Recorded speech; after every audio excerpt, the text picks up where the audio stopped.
Berikut merupakan IPAL PT GMP. Yang pertama ada kolam penangkap padatan. Pada skema di atas, air limbah dari pabrik dialirkan menuju kolam penangkapan padatan. Pada kolam ini berfungsi untuk mengendapkan padatan yang terbawa oleh air limbah. Selanjutnya, air limbah yang sudah bebas dari padatan dialirkan menuju kolam ekualisasi. Gambar ini merupakan diagram alir proses IPAL domestik yang ada di PT GMP. Yang kedua, kolam ekualisasi. Kolam ekualisasi ini disebut juga kolam penyangga. Air limbah yang mengalir IPAL memiliki karakteristik yang berbeda di setiap alirannya. Hal ini disebabkan laju alir yang dihasilkan dari proses produksi berbeda-beda. Karakteristik air limbah yang masuk memiliki kondisi yang berbeda-beda berupa suhu, debit, pH, kadar pencemar atau polutan.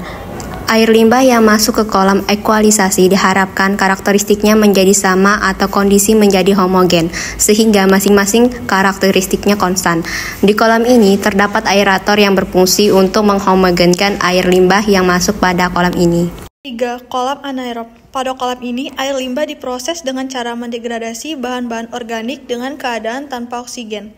Meskipun kolam anaerob ini dengan keadaan kolam terbuka, namun didesain memiliki kedalaman hingga 6 meter. Dalam hal ini diharapkan pada kedalaman tersebut terjadi proses penguraian secara anaerob. Air limbah yang masuk ke kolam ini juga dirancang khusus agar limbah yang masuk langsung ke bagian bawah kolam. Pada kolam ini ditambahkan bakteri khusus yang berfungsi mendegradasi bahan organik yang terkandung dalam air limbah. Bakteri yang ditambahkannya itu bakteri dengan merek dagang AGB atau Activated Growth Bacteria. Kolam fakultatif. Kolam fakultatif yang diterapkan di PT GMP terdapat 5 kolam yang dilengkapi aerator sebanyak 4 buah. 5 kolam ini memiliki volume yang berbeda-beda sehingga memiliki waktu tinggal yang berbeda. Pada kolam ini proses yang terjadi yaitu melanjutkan proses degradasi pada proses sebelumnya. Air limbah yang akan menuju kolam fakultatif ini diberi tambahan bakteri yang sebelumnya dibiarkan di tangki khusus.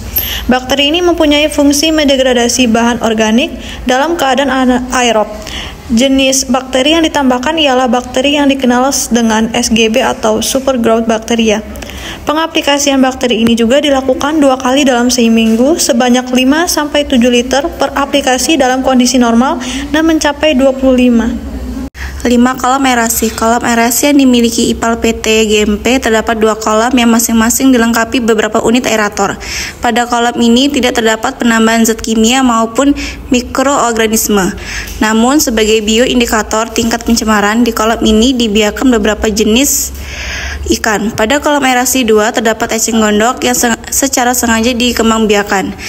Pengembangbiakan eceng gondok ini perlu dilakukan untuk mengurangi pertumbuhan alga, karena jika terjadi blooming alga akan mengakibatkan kenaikan pH air limbah. 6. Kolam stabilisasi. Pada kolam ini, limbah diharapkan telah mencapai kondisi polutan sangat rendah, bahkan tidak berpolutan sama sekali. Kolam stabilisasi tidak dilengkapi aerator dengan tujuan agar air dalam kondisi tenang dan pengendapan berlangsung sempurna.